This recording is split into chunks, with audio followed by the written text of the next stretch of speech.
And I also started to understand that there was more to life than the intellect, much more. Because I smoked too much and I drank too much and I weighed like 130 pounds. I wasn't in good physical shape, and like I had a lot of things to do when I went to graduate school to put myself together, and at the same time I was trying to understand why things had gone so crazily wrong with the world, its encapsulation in the Cold War, and what role I might be playing in that, if any, or what role any of us were playing in that.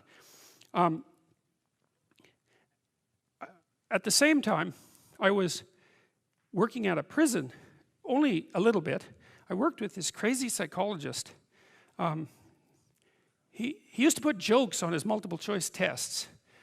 He was a really eccentric guy, but I really liked his courses. He taught a course on creativity, and he was also a prison psychologist, and he was an eccentric guy, and he for some reason liked me, and maybe because I was eccentric too, and he invited me to go out to the Edmonton maximum security prison with him a couple of times, which I did, and that was a very interesting experience because I was trying to figure out what role each individual's behavior bore to the pathology of the group. It was something like that. And I went out there and I met a little guy, smaller than me. I was a little bigger by then. And he was a pretty innocuous guy. And what had happened was I was out in this gymnasium. It looks like a high school, a prison, which is really quite telling in my estimation. And there were all these like monsters in there, weightlifting, and like they were monsters. I remember one guy who was tattooed everywhere, and he had like a huge scar running down the middle of his chest. It looked like someone had hit him with an axe, and you know, and I was in there, and I had this weird cape that I used to wear that I bought in Portugal, and some boots that went along with it. And yeah, it was like an 1890s Sherlock Holmes cape, and it was really like it was from the 1890s because this little village was up on a hill. It was a walled city on a hill, and they sold these things, and I don't think they'd changed the style since 1890, and so I thought they were really cool, and so I was wearing that, which wasn't perhaps the most conservative garb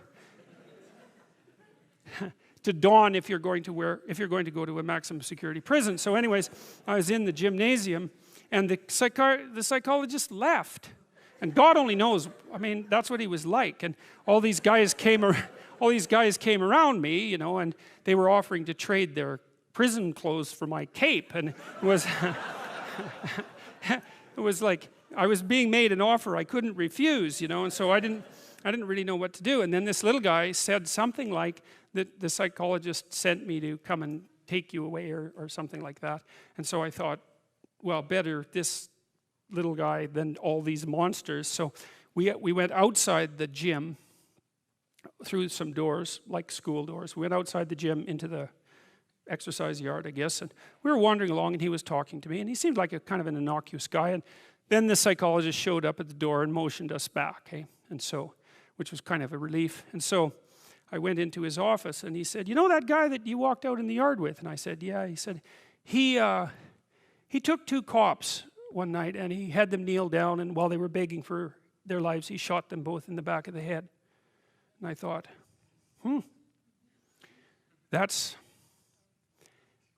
see, the thing that was so interesting was that he was so innocuous, right? Because what you'd hope is that someone like that would be very much unlike you, let's say, and certainly wouldn't be like someone innocuous that you'd met. What you'd want is that the guy would be like, you know, half werewolf and half vampire, so you could just tell right away that he was a cold-blooded killer. But no, he was this sort of ineffectual little guy who was certainly not ineffectual if you gave him a revolver and the upper hand. And so that made me think a lot about the relationship between being innocuous and being dangerous. And then another thing happened. I met another guy out there, and then a week or two later I heard that he and a friend of his had held another guy down and pulverized his left leg with a lead pipe, like just pulverized it. And the reason for that was that they thought that he was a snitch, and maybe he was. And that time I did something different. Instead of being shocked and horrified by that, although I certainly was, I thought, how in the world could you do that? Because I didn't think I could do that. I thought that there was a qualitative distinction between me and those people. And so I spent about 2 weeks trying to see if I could figure out under what conditions I could do that.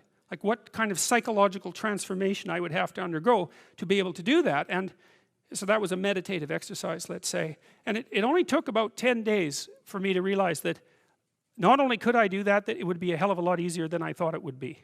And that's sort of where that wall between me and what Jung described as the shadow started to fall apart. And that also was very useful because I started to treat myself as a somewhat different entity because I hadn't been aware up to that point, you know, because I thought I was a good guy. And there's no reason for me to think that, because you're not a good guy unless you've really made a bloody effort to be a good guy. You're just not. It's not easy. And so you're probably a moderately bad guy. And that's a long ways from being an absolutely horrible guy, but it's also a long ways from being a good guy. And so, but I had a little more respect for myself after that, because I also understood that there was a monstrous element to the human psyche that you needed to respect. And that was part of you, that you should regard yourself in some sense as a loaded weapon. It's very useful around children to regard yourself as a loaded weapon, because around children you are a loaded weapon. And the terrible experiences that many children have with their parents are testament to that. Anyways, about the same time, and I don't exactly know how these things were causally related. I guess it was because I was trying to figure out who I was and how that could be fixed, something like that. I started to pay very careful attention to what I was saying. I don't know if that happened voluntarily or involuntarily, but I could feel a sort of split developing in my psyche. And the split, and I've actually had students tell me the same thing that has happened to them after they've listened to some of the material that I've been describing to all of you. But I split into two, let's say. And one part was let's say the old me that was talking a lot and that liked to argue and that liked ideas. And there was another part that was watching that part, like just with its eyes open and neutrally judging. And the part that was neutrally judging was watching the part that was talking and going, that isn't your idea. You don't really believe that. You don't really know what you're talking about. That isn't true. And I thought, that's really interesting. So now and that was happening to like 95% of what I was saying. And so then I didn't really know what to do. I thought, okay, this is strange. So maybe I've fragmented, and that's just not a good thing at all. I mean, it wasn't like I was hearing voices or anything like that. I mean, it wasn't like that. It was well, people have multiple parts. So then I had this weird conundrum. It was like, well, which of these two things are me? Is it the part that's listening and saying, no, that's rubbish, that's a lie, you're doing that to impress people, you're just trying to win the argument, you know. Was that me, or was the part that was going about my normal verbal business me? And I didn't know, but I decided I would go with the critic. And then what I tried to do, what I learned to do, I think, was to stop saying things that made me weak. And now I mean, I'm still trying to do that, because I'm always feeling when I talk whether or not the words that I'm saying are either making me align or making me come apart.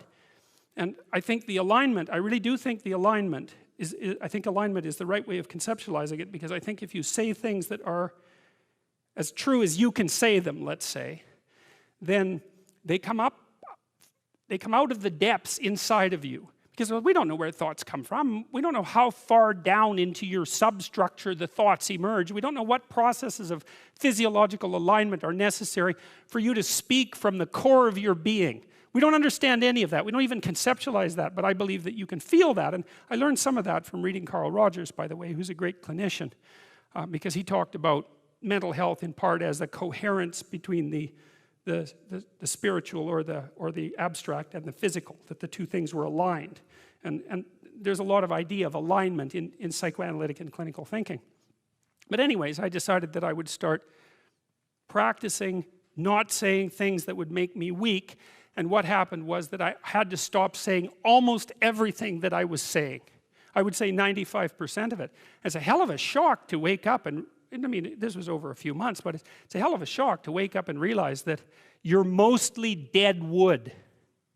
It's a shock.